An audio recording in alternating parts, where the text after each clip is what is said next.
Cashay Henderson, a beautiful black trans woman, inside out, very independent, according to her family and friends.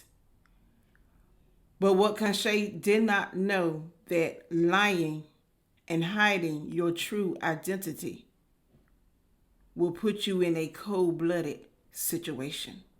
Born in Chicago in 1991, Henderson lived her last days in Milwaukee, where she was an active member of the Sister Helping Each Other Battle Adversity, SHEBA, a support group for black trans women. The funny, sweet, and fabulous Henderson was also a great influencer in the local trans community, according to the Black Rose Initiative, a coalition of local black trans lenders.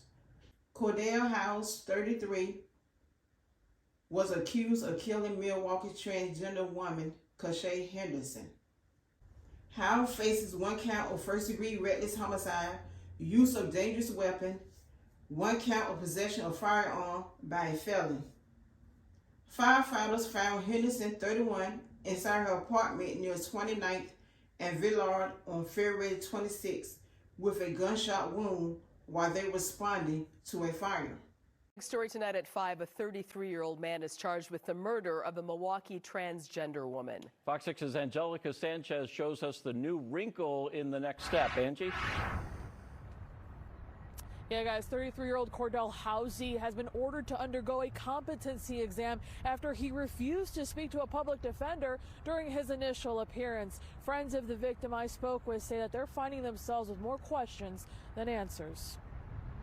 Like, why did he even do this? Like, why? Lottie Anana says she spoke with Cashay Henderson the day she was killed. She was vibrant, she was happy, she had so many plans. She never imagined it would be their last conversation. She was definitely not in any trouble because I think we would have had that conversation if something was going on. On Sunday, 33-year-old Cordell Howze was charged with Henderson's murder. Prosecutors say Howze tried to burn Henderson's home down to cover up his crime. Henderson's body was found inside. Prosecutors say he stole personal items from her before taking off. Court records show he was released from Winnebago County Jail for an unrelated crime days before Henderson's death. Let the record reflect that Mr. Howze is not communicating, nor has he looked at the court in this matter at this time. Howze was silent in court, refusing to speak to his legal counsel. The commissioner ordered he undergo a competency exam. I don't think that there's any solid evidence that would say that he's incompetent. I think it's just a ploy for anybody in a defensive situation. Henderson is the 3rd black transgender woman to be killed in Milwaukee in the last 9 months. A vigil was held in memory of another life lost to violence. We will have our victory. For now, friends are leaning on faith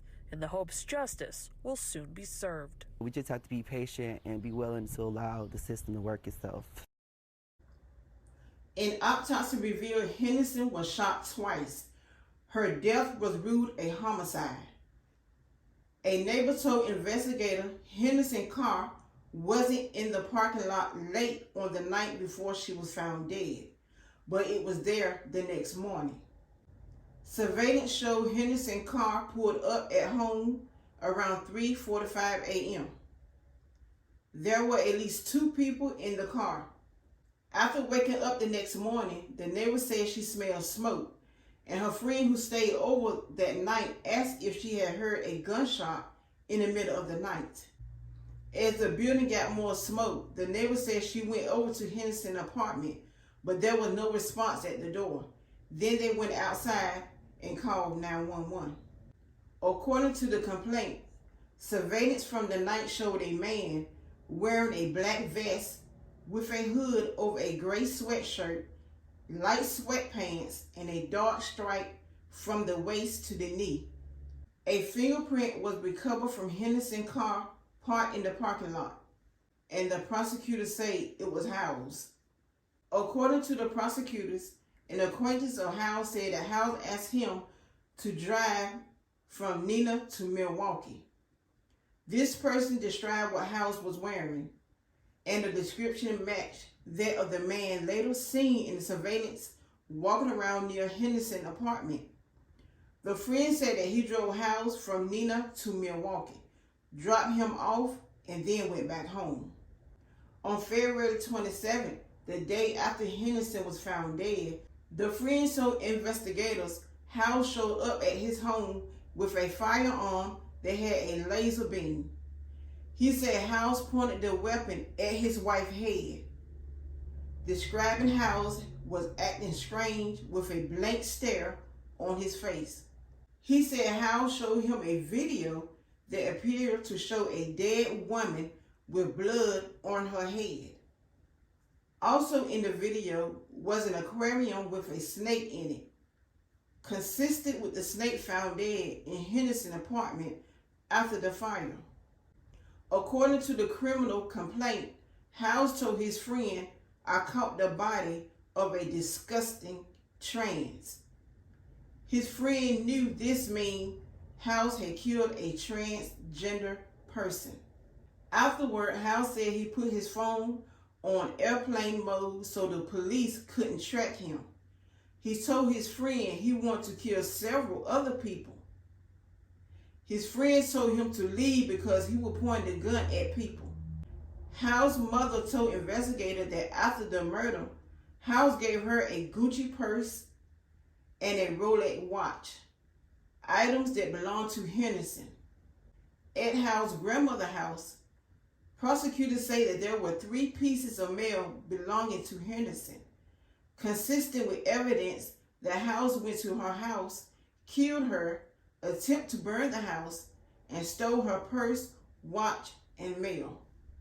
Cordell Howze was taken into custody late February 28, 2 days after Henderson was found dead, after a short chase in Menasha.